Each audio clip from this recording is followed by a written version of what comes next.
اس لیے کہ قرآن کو ہم نے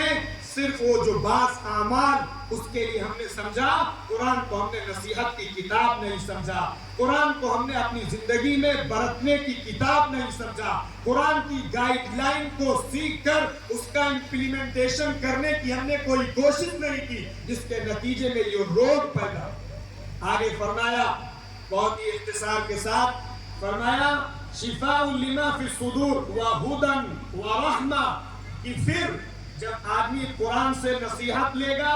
اور اس کے دل کے روگ صاف ہوں گے، اس کے دل کی بیماریاں صاف ہوں گی، اس کے دل کی نجاستیں اور غلاظتیں اور امپیورٹیز ختم ہوں گی، تو اللہ تعالیٰ کی طرف سے پھر اسے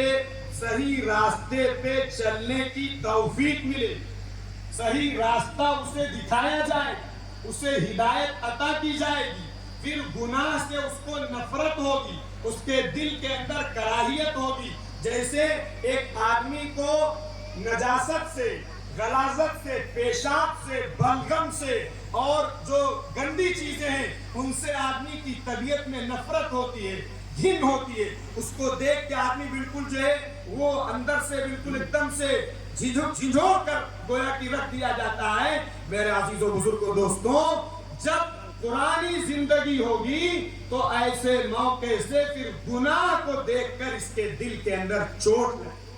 گناہ کو دیکھ کر اس کا دل تلملائے گا، گناہ کرنے کے وقت اس کا ہاتھ تھر تھر کانپے گا، اس سے اسے گھن پیدا ہوگی۔ اگر گناہ کو دیکھ کر گھن نہیں پیدا ہو، گناہ کو دیکھ کر آدمی انجوائے کر رہا ہے گناہ سے،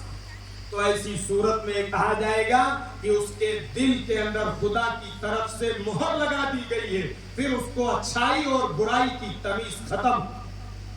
اچھی بات اسے بری لگے گی اور بری بات اسے اچھی لگے گی۔ کیوں؟ اس لیے کہ اس کا دل پلٹ گیا۔ ہم دیکھیں، غور کریں کہ کہیں ایسا تو نہیں کہ ہمارا بھی دل پلٹ گیا۔ آگے فرمایا